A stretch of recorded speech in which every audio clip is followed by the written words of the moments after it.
Okay, देखो concept of activation energy. तो activation energy के बारे में हम कल भी पढ़ चुके थे और एक और एनर्जी के बारे में पढ़े थे। कौन सी एनर्जी थी वो? दो प्रकार की एनर्जी थी, एक्टिवेशन एनर्जी और थ्रेशोल्ड एनर्जी। याद है आपको? तो चलिए एक बार और रिवाइज करते हैं, आप लोग बताना क्या है।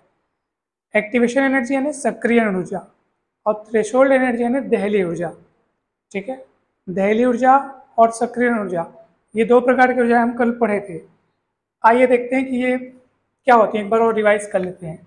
तो मैं आपको बताया था कि अभिकारक के अभिकारक के अणु मिल करके जब उत्पाद बनाते हैं तो अभिकारक के अणुओं को मुख्य रूप से दो समस्याओं का सामना करना पड़ता है ना। अभिकारक के अणुओं को दो समस्याओं का सामना करना पड़ता है। कौन कौन सी समस्या? एक है एनर्जी बैरियर यानी ऊर्जा अवरोध, और एक है ओरिएंटेशन बैरियर यानी कि विन्यास का अवरोध। ठीक है, तो रिएक्टेंट के जो मॉलिक्यूल्स हैं यानी अभिकारक के जो अणु हैं उनको दो प्रकार के अवरोध का सामना करना पड़ता है। तो इसको हमने समझा था पहाड़ से तुलना करके, पहाड़ से हम कंपेयर करके समझे थे तो हमको जल्दी समझ में आया था। तो ये इस तरीके से हमने कुछ समझा था कि यहाँ पर अभिकारक के अणु हैं यानी रिएक्टेंट के मॉलिक्यूल्स हैं, और ये जो पीक आपको दिखाई दे रहा है, जो शिखर दिखाई दे रहा है आपको, वो एनर्जी का बैरियर है। यानी कि अगर अभिकारक के अणुओं को यानी रिएक्टेंट के मॉलिक्यूल्स को अगर आपस में मिल करके रिएक्शन कंप्लीट करवा करके अगर प्रोडक्ट में बदलना है, अगर प्रोडक्ट तैयार करना है, तो उनको एनी हाउ कैसे भी करके इस शिखर को पार करना पड़ेगा। और शिखर को पार करने के लिए शिखर पर पहुंचना जरूरी है। सही बोल रहा हूँ ना? शिखर को पार करने के लिए क्या जरूरी है?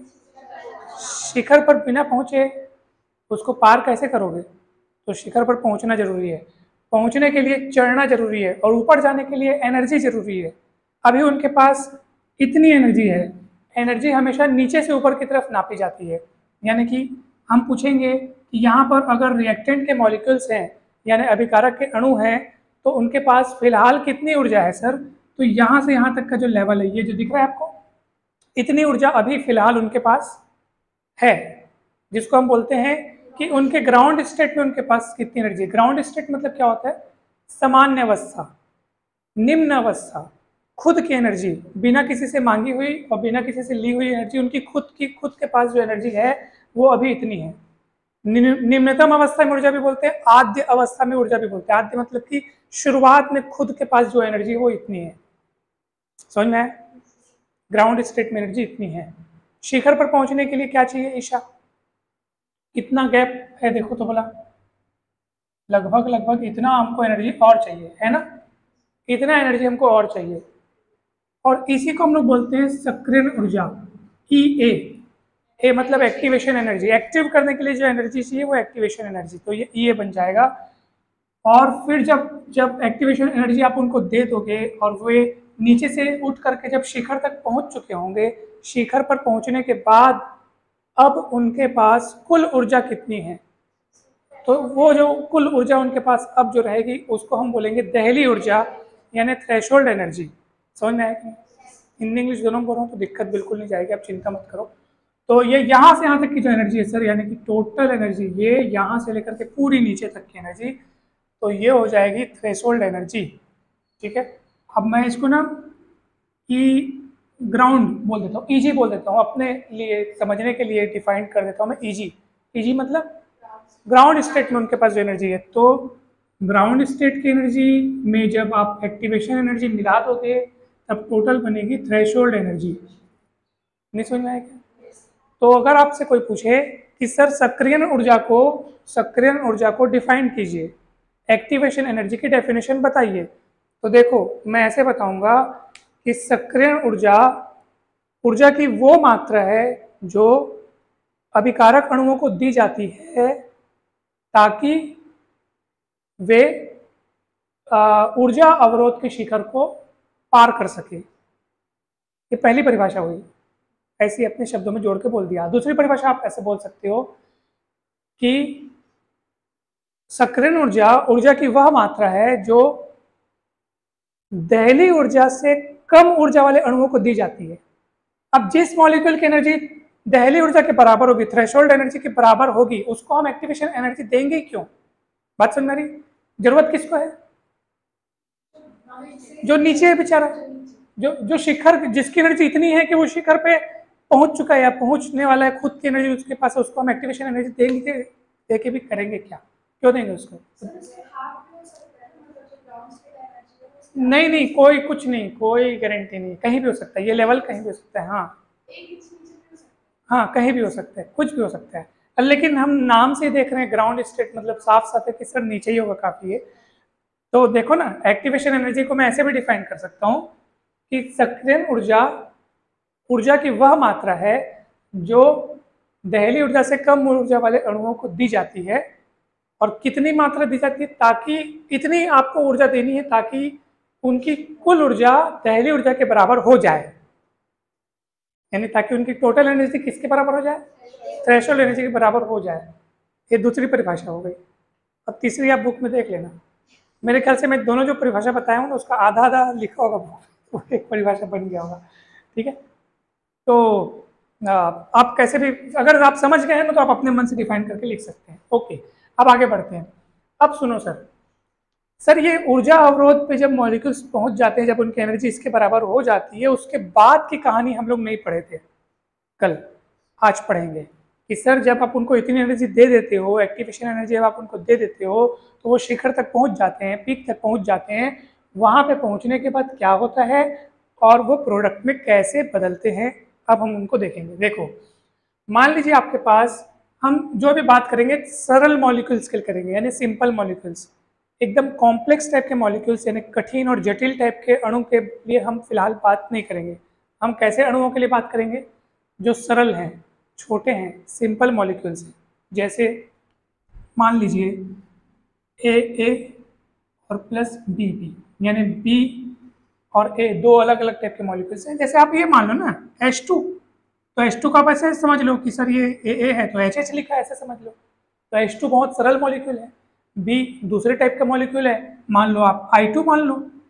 तो ये जैसे बी अलग ये बॉन्ड करके लिखा है, उसका B2 समझ लो। इसी I2 को आप ऐसे करके लिख सकते हो, ये देखो, ये HHII, या उसको हम ये HH और II लिख दिया, मैंने पर्टिकुलर एग्जांपल ले लिया, इसके जगह कुछ भी दूसरा लिया जा सकता है, इसलिए मैंने ए और बी लिख लिया। क्या लिख लिया?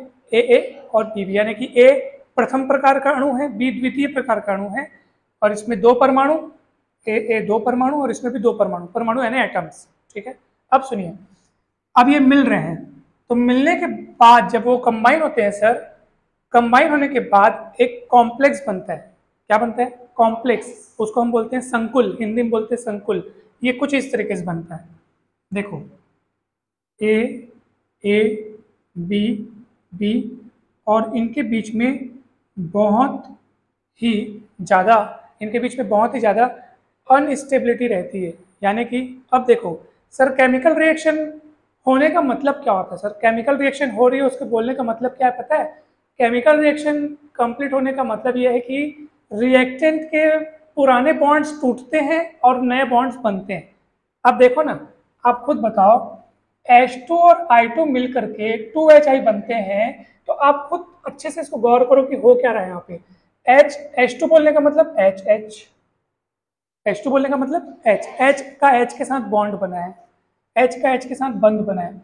I2 बोलने का मतलब I का I के साथ बंध बना है। ठीक है, मगर वहां कौन है पता है आपको? वहां H का I के साथ बंध बना है, और ये दो बार है, HI कितने बार है? तो उसको मैंने ये लिख लिया। अब आप इन दोनों में फर्क देखिए कि यहाँ क्या था और वहां क्या हो गया। पुराने बॉन्ड टूटे हैं, H का H के साथ बॉन्ड था वो टूटा है, I का I के साथ बॉन्ड था वो टूटा है, और H का I के साथ नया बॉन्ड बना है। यानी एक H ने एक I के साथ बॉन्ड बनाया, दूसरे H ने दूसरे I के साथ बॉन्ड बनाया, तो कुल मिला के दो ठोक HI बॉन्ड बन गया। डाउट है क्या?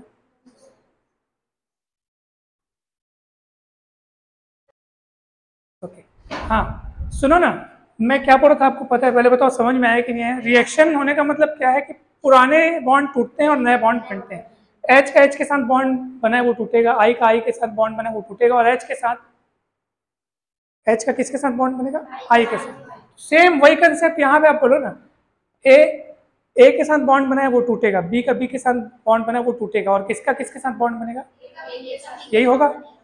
तो ए का बी के साथ बॉन्ड बनने के लिए दो काम हमारे पास होंगे, ए को ए से टूटना भी है और ए को बी से बनना भी है। तो ये तो दो काम एक साथ होते दिख रहे हैं आपको, देखो, इसलिए चारों के बीच एकदम कशमकश चल रही है, यहाँ पे कशमकश चल रही है, चारों के बीच क्या चल रही है, कशमकश। अब क्या होगा, पुराने बॉन्ड को टूटना है, ए और ए के बीच का बॉन्ड टूटेगा, बी और बी के बीच का बॉन्ड टूटेगा, और ए बी बॉन्ड बनेंगे, समझ में।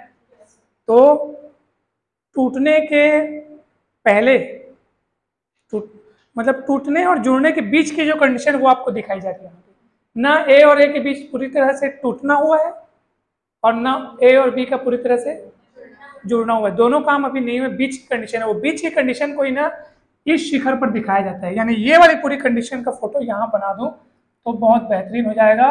और इसी को बोलते हैं सर कॉम्प्लेक्स, कॉम्प्लेक्स सक्रियण संकुल भी बोल सकते हो आप उसको। जो देखो ना वो कहाँ बन रहा है, शिखर पे बन रहा है, मतलब वो भयंकर ज्यादा एनर्जेटिक है, अभी उसके ऊर्जा बहुत ज्यादा है, और जिसकी ऊर्जा बहुत ज्यादा होती है, जिसकी एनर्जी बहुत ज्यादा होती है ना, समझ जाओ वो बहुत अस्थायी होता है, यानी अनस्टेबल होता है। याद रखिए इस बात को, जिसकी एनर्जी सबसे ज्यादा मतलब उसकी स्टेबिलिटी कम, वो अनस्टेबल होता है। अनस्टेबल मतलब अस्थायी, और जो चीज अस्थायी होती है वो बहुत कम समय के लिए बनती है, याद रखना इस बात को। तो ये जो संकुल बना है ना कॉम्प्लेक्स, वो कितने समय के लिए बनता है, बहुत कम समय के लिए बनता है, याद रखना। कम समय के लिए क्यों बनता है, क्योंकि वो अस्थायी होता है। अस्थायी क्यों होता है, क्योंकि उसकी एनर्जी बहुत ज़्यादा होती है, हर चीज़ का कारण है, ध्यान से समझो, ठीक है। फिर वो जब संकुल बनता है तो वो क्योंकि कम समय के लिए बनता है, इसलिए वापस टूट करके प्रोडक्ट के रूप में जल्दी से बदल जाता है, और ये टू ए बी पुराने बॉन्ड टूट गए, नए बॉन्ड बन गए। और बोलोगे सर एकदम से नीचे उतार दिए सर इसको, ऐसा क्यों, तो ऐसा इसलिए सर क्योंकि जब ऊपर था तो एनर्जी ज़्यादा थी, प्रोडक्ट बनता है तो एनर्जी रिलीज होती है, क्या होती है, रिलीज होती है। अब एनर्जी रिलीज हुई, लेकिन हमको ये तुलना करनी है कि रिएक्टेंट के मुकाबले उस प्रोडक्ट की एनर्जी कितनी कम या ज़्यादा हुई। तो हम देखो ना, रिएक्टेंट की एनर्जी का लेवल इतना था, ये वाला लेवल है दिख रहा है, और प्रोडक्ट की एनर्जी का लेवल इतना है, इतने का फासला है सर, तो उसको डेलेज कहेंगे। एंथैल्पी में परिवर्तन, चेंज इन एंथैल्पी, डाउट है क्या, पक्का। अब हम कुछ बात करेंगे जो रिवर्सिबल रिएक्शन से रिलेटेड होगी। आपको पता होगा रिवर्सिबल रिएक्शन किसको बोलते हैं, उत्क्रमणीय अभिक्रिया, हिंदी में बोलते हैं उत्क्रमणीय अभिक्रिया। मिटाओ इसको, ठीक है।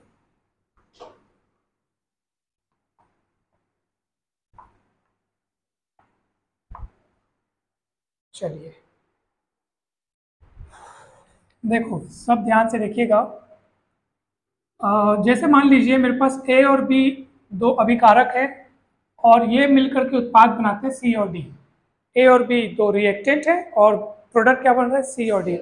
रिवर्सिबल रिएक्शन मतलब ये होता है कि सर जैसे आप ए और बी को मिलाए और बन गए सी और डी, तो सी और डी वापस मिलकर क्या बनाने लगते हैं, ए और बी। अभिक्रिया अभिक्रिया दोनों दिशाओं में चलती है, पहले ए और बी से सी और डी बनेगा तो इसको हम फॉरवर्ड डायरेक्शन बोलेंगे, फॉरवर्ड, फॉरवर्ड शब्द सुनिए, हाँ। अग्र अभिक्रिया जो आगे की ओर बढ़ता है, और पश्च अभिक्रिया यानी जो पीछे की ओर बढ़ता है, वापस सी और डी का मिलकर के ए और बी बनाना, ये पश्च अभिक्रिया हुआ।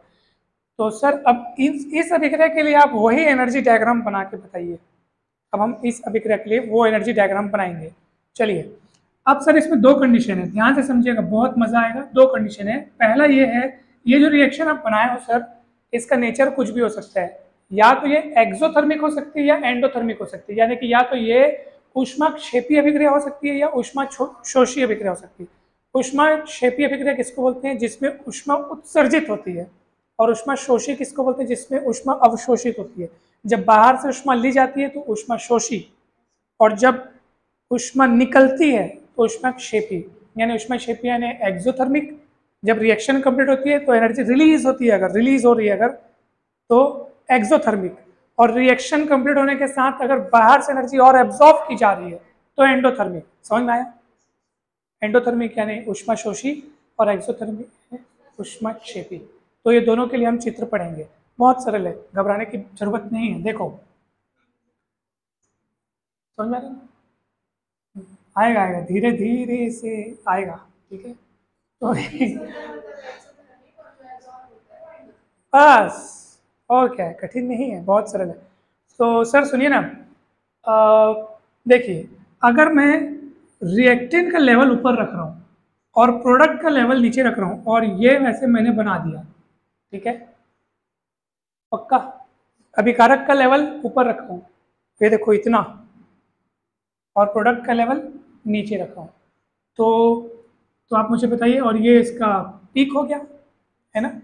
तो यहाँ से ऊपर तक उठने के लिए हमको एक्टिवेशन एनर्जी चाहिए, और क्योंकि हम यहाँ से वहाँ जाना चाहते हैं, तो यहाँ से वहाँ जाने का मतलब फॉरवर्ड रिएक्शन बोलेंगे, क्या बोलेंगे, और वापस आने का मतलब बैकवर्ड रिएक्शन। तो चलिए, इसलिए यहाँ से यहाँ तक की जो एनर्जी है ना, उसको मैं क्या बोलता हूँ पता है, activation energy in forward direction. तो ब्रैकेट में मैं एफ लिख दिया हूँ, तो आप समझ लेना कि सर फॉरवर्ड डायरेक्शन मतलब रिएक्टेंट का मिल करके प्रोडक्ट तैयार होना, ए और बी का मिल करके सी और डी तैयार होना, तो फॉरवर्ड डायरेक्शन, समझ में आया कि नहीं। अब और जब वापसी में लोग आएंगे, तब जो इनको एनर्जी चाहिए, सर देखो तो वापसी के लिए इनको बहुत एनर्जी चाहिए सर, ये गैप कम था सर, ये वाली एक्टिवेशन एनर्जी कम थी, लेकिन वापसी के लिए इनको बहुत सारी एनर्जी चाहिए, तो मैं लिखूंगा activation energy in backward direction. तो ई ए बी यानी बैकवर्ड रिएक्शन के लिए इनको एक्टिवेशन एनर्जी चाहिए। अब ध्यान से मेरे को कोई बता सकता है क्या, इस फोटो को देख करके आप ये बताइए कि ये जो मैंने फोटो बनाया है एनर्जी डायग्राम का, ये एक्सोथर्मिक के लिए है कि एंडोथर्मिक के लिए, यानी ऊष्माक्षेपी के लिए है या फिर ऊष्मा शोषी अभिक्रिया के लिए, कोई बता सकता है, ऊष्माक्षेपी के लिए कि ऊष्मा शोषी के लिए, देख के बताओ। एंडोथर्मिक, ऊष्मा शोषी, ऊष्मा शोषी की क्षेपी यानी एक्सो की एंडो। मैं बताऊं, ये वाला जो डायग्राम है वो ऊष्माक्षेपी अभिक्रिया के लिए है, यानी एक्सोथर्मिक रिएक्शन के लिए है। पूछो क्यों, देखो, पहले आप एक्सोथर्मिक रिएक्शन की डेफिनेशन अपने मन में ऐसे बैठाओ, याद करने की कोशिश करो कि क्या होती है। एक्सोथर्मिक रिएक्शन की डेफिनेशन ये होती है कि सर जब रिएक्टेंट से प्रोडक्ट तैयार होगा तो इस प्रोसेस में कुछ एनर्जी रिलीज होगी। रिलीज होने का मतलब क्या है, बाहर निकलना। बाहर निकलने का मतलब क्या है कि रिएक्टेंट के पास एनर्जी ज्यादा थी और जब प्रोडक्ट तैयार हुआ तो कुछ एनर्जी तो निकल गई। तो ऑब्वियस सी बात है कि अब प्रोडक्ट की एनर्जी क्या हो चुकी है, कम हो चुकी है ना सर रिएक्टेंट के मुकाबले में। समझ में आया कि नहीं? तो दिख भी तो रहा है, देखो ना, रिएक्टेंट की एनर्जी इतनी है और प्रोडक्ट की कितनी है, तो किसकी कम किसकी ज्यादा है, रिएक्टेंट की ज्यादा है, अभिकारक की ज्यादा है, उत्पाद की कम है। तो वहां ज्यादा से कम होने का मतलब उत्सर्जित हुआ है, ज्यादा से रिलीज हुआ है। तो रिलीज किस में होता है, एक्सोथर्मिक। समझ में आया कि नहीं? दिमाग लग रहा है, लग रहा है ना थोड़ा बहुत। अच्छा, अब अगर इसका उल्टा फोटो बनाऊं तो मैं ये ऐसे करूं तो, अब ये रिएक्टेंट का और ये प्रोडक्ट का, अब देखो आप, ठीक है, और ये आपका होगा, ये आपका होगा, क्या बोलेंगे इसको अपन, फॉरवर्ड। फॉरवर्ड, तो activation energy in forward direction, और यहाँ पे हम लोग बोलेंगे activation energy in backward direction. समझ में आया कि नहीं बताओ, पक्का। तो अब मेरे को एक बात बताओ कि इस फोटो को देख कर आप बताओ ये कौन सी रिएक्शन के लिए, ऊष्मा शोषी की क्षेपी। हाँ, पहले तो आप इस बारे में कंफ्यूजन मत रखना कि सर ऊष्मा क्षेपी मतलब क्या होता है और ऊष्मा शोषी। शोषी यानी शोषण करना, अवशोषण करना, बाहर से और एनर्जी खींचना, तो नाम में ही डेफिनेशन है। ऊष्मा शोषी यानी बाहर से ऊष्मा अवशोषित करना, ऊष्मा क्षेपी यानी कि उत्सर्जित करना। ऊष्मा क्षेपी यानी एक्सोथर्मिक और ऊष्मा शोषी यानी एंडोथर्मिक। ये कौन सा दिख रहा है आपको, एंडोथर्मिक क्यों, ऊष्मा शोषी क्यों, क्योंकि आप देख लो अभिकारक की इतनी दिख रही है, उत्पाद की इतनी दिख रही है, बड़ा दिख रहा है, तो बड़ा यानी कि प्रोडक्ट की एनर्जी ज्यादा है। तो ज्यादा कब होगी सर, जब वो जब वो लेगा। कितना सरल तो है, कठिन लग रहा है क्या, इसकी कम दिख रही है इसकी ज्यादा दिख रही है, तो ज्यादा क्यों दिख रही है, क्योंकि बाहर से लिया होगा। समझ में, इस प्रोसेस में बाहर से ऊष्मा अवशोषित किया गया है, की गई है, जो भी है। समझ में आया? तो ये वाला ग्राफ किसके लिए बना है बताओ, ऊष्मा शोषी के लिए, ये ऊष्मा क्षेपी के लिए, एक्सोथर्मिक एंडोथर्मिक। ठीक है, तो कौन किस में ज्यादा बड़ा दिख रहा है बताओ बोला, तो आप ऐसे लिख सकते हैं रिजल्ट फॉर एक्सोथर्मिक यानी ऊष्मा क्षेपी अभिक्रिया के लिए, ऊष्मा क्षेपी के लिए ई फॉरवर्ड डायरेक्शन की जो एक्टिवेशन एनर्जी है वो कम होती है, क्योंकि ये बड़ी दिख रही है ना। कौन बड़ी दिख रही है? ये बड़ी दिख रही है, ये छोटी दिख रही है, तो जो बड़ी है उधर मुंह खोलना पड़ता है ऐसे करके। तो E-A-B समझ में आया कि नहीं है? ऐसा है। और फॉर एंडोथर्मिक यानी कि ऊष्मा शोषी के लिए, ऊष्मा शोषी के लिए क्या होता है? फॉरवर्ड डायरेक्शन का जो है वो बड़ा होता है बैकवर्ड डायरेक्शन से। ये रिजल्ट आपको याद रखना है। क्लियर है? अभी भी डाउट है तो पूछ सकते हो, बिंदास पूछ सकते हो। नहीं समझ में आ रहा और हाँ बोल रहे हो तो ये आपका खुद के लिए नुकसान है। तो ये ऊष्मा क्षेपी के लिए, क्योंकि ऊष्मा उत्सर्जित होती है। ऊष्मा उत्सर्जित होने का मतलब ये है कि सिस्टम की एनर्जी में नुकसान होना, क्योंकि ऊष्मा निकल गई ना। जब एनर्जी निकल गई तो सिस्टम में नुकसान मतलब कमी आएगी ना। और कमी, इस बात का सबूत फोटो से कैसे पता चलता है? सर रिएक्टेंट की ज़्यादा थी सर, प्रोडक्ट की मतलब एनर्जी लॉस हुआ है सर, सीधी सी बात है सर, समझिए सर। समझ में आया? और इधर क्या है? इसमें सर बाहर से लिया गया है सर, तभी फायदा फायदा दिख रहा है प्रोडक्ट में, है ना? ठीक हो गया, पक्का। आगे बढ़े। अब सर ये पूरा प्रोसेस तो हमको समझ में आ गया। अब इस पूरे प्रोसेस में उत्प्रेरक का क्या योगदान है, यानी कैटलिस्ट का क्या काम है? नाम सुने कैटलिस्ट? ठीक है।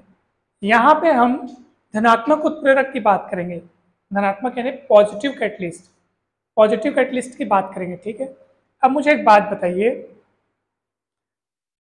कैटलिस्ट मतलब ये समझ जाओ आप कि जब हम डोंगरगढ़ जाते हैं पहाड़ की ऊंचाई चढ़ने, तो कई लोग जिनके पास फुर्ती रहती है, जो स्ट्रांग रहते हैं, वो तो सीढ़ियों से चढ़ जाते हैं। और जो लोग नहीं चढ़ पाते वो लोग कहाँ से जाते हैं? लिफ्ट से जाते हैं, है ना? देखो, तो लिफ्ट सीधा ऊपर पहुंचाता है, लेकिन एकदम ज़्यादा ऊपर नहीं पहुंचाता है, पता है? वो डायरेक्ट जाके मंदिर के प्रवेश द्वार में ला खड़ा नहीं करता है, वो हल्का सा नीचे जाता है, फिर 2-4 सीढ़ियाँ, 5-10 सीढ़ियाँ तो चढ़नी ही पड़ती है, आपको पता है। वो समझ लीजिए कि आपके लिए उसने एक कैटलिस्ट का काम किया, यानी कि आपको मदद की ऊपर चढ़ने में। आप ऐसा उल्टा भी सोच सकते हैं, यहाँ पे कैटलिस्ट का जो रोल है वो कुछ उसी तरीके से, एग्जैक्ट उसी तरीके से नहीं बोल सकते, लेकिन कुछ कुछ उसी तरीके से। अब कैटलिस्ट हम इस्तेमाल ये इसलिए करते हैं ताकि हमारी रिएक्शन जो कठिनाई से कंप्लीट हो रही है वो जल्दी कंप्लीट हो जाए। तो आप सरल शब्दों में ऐसा समझ सकते हो सर कि कैटलिस्ट का यहाँ जो रोल रहेगा, जो उसकी जो भूमिका है यहाँ पे, वो ये है कि ये जो कि पहाड़ इतना विशाल दिख रहा है ना, उस पहाड़ की ऊंचाई को घटा देता है। यानी कि कैटलिस्ट के इस्तेमाल से ये ऊर्जा का जो शिखर है वो समझ लो नीचे आ गया, कुछ नीचे आ गया। समझ में? काम अभी भी वही करना है, मतलब हमको अभी भी वही करना है, बस फर्क किस बात का सर? पहले आपको शिखर तक पहुंचने के लिए एक्टिवेशन एनर्जी जो देनी पड़ती थी सर, उसकी मात्रा ज़्यादा थी सर, जब आप कैटलिस्ट का इस्तेमाल नहीं कर रहे थे। अब कैटलिस्ट के इस्तेमाल से क्या होगा? हमको शिखर तक पहुंचाने के लिए थोड़ी कम ऊर्जा देनी पड़ेगी, है ना? तो कैटलिस्ट क्या किया? जो ऊर्जा अवरोध की ऊंचाई है उसको थोड़ा कम कर दिया, काम हमारा आसान हो गया। समझ में आ रहा है? डाउट है क्या? इसके लिए भी वही कहानी होगी, उसके लिए भी वही कहानी। कैटलिस्ट का काम इतने ही सेम है। हाइट कम कर दिया, जो पीक है उसकी हाइट कम कर देगा। हाइट कम करने का मतलब ये है कि पहले तुमको एक्टिवेशन एनर्जी ज़्यादा देनी पड़ती थी पीक तक पहुंचने के लिए, उत्प्रेरक की मदद से वो काम फटाफट निपट जाएगा। समझ में? पक्का? सो ये कंप्लीट होता है ये टॉपिक। आप इसको फुल डिटेल में लिखेंगे, एकदम अच्छे से लिखिएगा, और ये टॉपिक समाप्त होता है। अब हम नेक्स्ट टॉपिक में जाएंगे जिसमें हम पढ़ेंगे आर्हेनियस इक्वेशन, और उसकी मदद से हम एक्टिवेशन एनर्जी का कैलकुलेशन कैसे करेंगे वो सीखेंगे। ठीक है, चलिए नेक्स्ट।